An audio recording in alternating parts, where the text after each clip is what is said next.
Faleminderit shumë që ke gjetë kohë në këtë kohë pa kohë do thoja me qenë këto. A më na tregon pak çush ka shku 2025 për ty?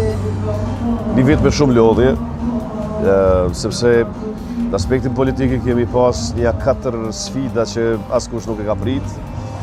Kemi pas zgjedhjet e rregullt të nëntë shkurtit, pastaj zgjedhjet për komunë, pastaj ballotazhi, faza dhe tani zgjedhjet parlamentare prap. Përveç kësaj, unë kam edhe një pozicion mrena partisë, që mandatari kryesisë të Partisë Demokratike të Kosovës, që të bjen herë pas here me pas punë edhe jashtë zgjedhjeve. Ishte një vit me dinamikë të madhe, agresivitet, po e kam marrë shumë pozitivisht. Çka të mbeti peng, që tash po thu du ta bëj patjetër? Jo, nuk më ka mbet peng asnjë gjë. Normal që s'zhvar prej teje, po që kushte tjera. Nuk më ka mbet peng asnjë gjë. Realisht unë mendoj që mjaftueshëm i pjekun për mi ndërtu sfidat ose pritshmëritë baza reale.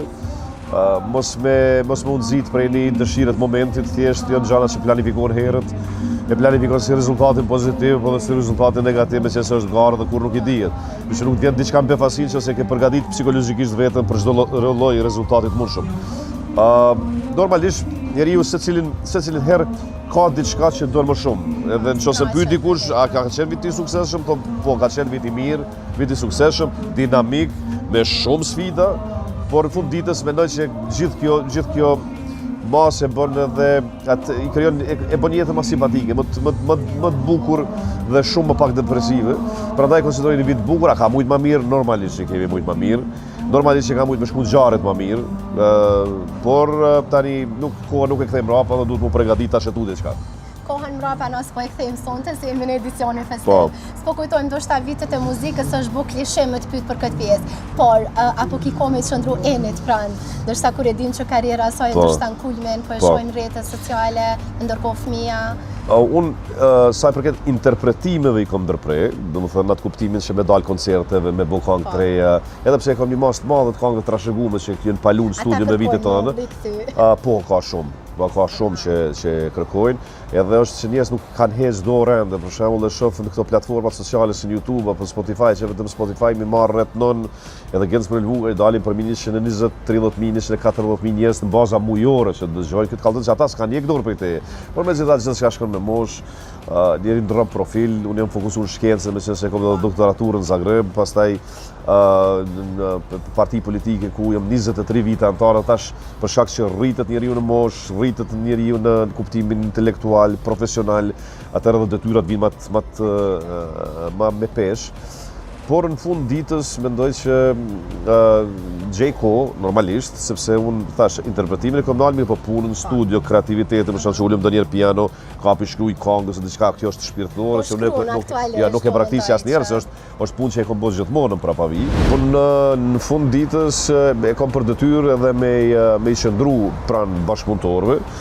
Unë thash interpretimin e kom ndërprej mirë, po vazhdoj me punë studio, vazhdoj me ullë piano, vazhdoj me kap me shkujt diçka, me incizu. Patjetër, në mbrapa perdeve. Realisht më thonë njerëz pse je dalë prej muzikës, unë nuk jem dalë prej muzikës, vetëm forma angazhimit ka ndryshu.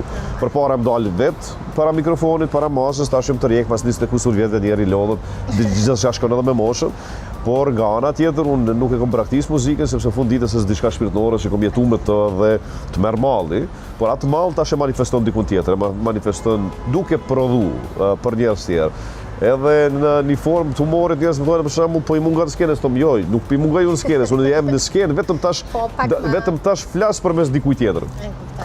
Që i rri, po normalisht është punë e përditshme, i rri me Enin, punojmë bashkë, do thënë krijojmë, prodhojmë, jo vetëm me Enin, por edhe me Granitin që e keni këtu sonte, Granitin Smalin edhe me shumë Black Fish, do të thonë spondalet sot asaj dite në fakt. Kemi pas edhe një mas të madhe të artistëve që i kanë besu punën të na, kështu që vazhdojmë me të njëjtin pozitivitet. Mirë, tash është puna dhe stafit, është rritje njerëzve që punojnë me ty dhe mu ma lehtësojnë punën që do të mos me pas atë nevojën e përditshme edhe në çdo sekondë. Po që duhet besoj pra një agencet për me shku gjëra të bërë se njerëzit jo nësume po afikuron. Po jo si përpara, për shembull që u merrja me secilin detaj, tash është një asistent, njerëz që ma letojnë punën. Ne urem për krejt se di që jemi jashtë dhe jetu shku, ke angazhim. Urimi vetëm është që unë e shoh sa ma pak urrejti mes nesh. bindjet politike duhet të respektohen secilit, meqense jemi domethënë në zhvillim në një fushat politike, po jap mesazh politik në këtë rast. Bindjet politike ndryshojnë. Për shembull, njerëz nuk ka nevojë të fyhen në zvetë, nuk ka nevojë ta urrejnë tjetrin shkakut bindjes apo mendimit tjetër. Real në fund ditës secili prej nesh mundet me dash Kosovën, po ndryshe. Do të thonë secili shef angazhimin e vet politik në dobi të vendit, pjesa më e madhe nëse, por nuk do të thotë që shojnë në njëjtë rrugë, me të informacion politik dhe kjo duhet kuptohet si vlerë, diversiteti në mendime, jo vetëm politik, po kudo tjetër, është vlera më e madhe e shoqërisë. Sa më shumë e pranojmë mendimin e tjetrit, më të pasur bëhemi, sepse e njohim në anën tonë, do të thënë kemi atë idetë tona, por e dim edhe çka mendon një pjesë tjetër, edhe ndonjëherë herë ato shkëmbejnë, patjetër, është e pasunon shoqërinë tonë. Që sa më pak urrejtje, sa më pak përplasje se në fund ditës jemi një shoqëri me të njëjtat halle, me të njëjtat interesa. Edhe na si media përballemi me këto gjëra, atë den gjua urrejtjes për neve që e transmetojmë atë që realisht po ndodh. Glenci kënaqësi shumë e madhe më bë çefi që pas shumë vitesh, unë karrierën e komunist para 11 vitesh edhe di që intervistat e para kemi bën në koncerte me Glencin edhe më bë çefi që ja akoma i njëjtë.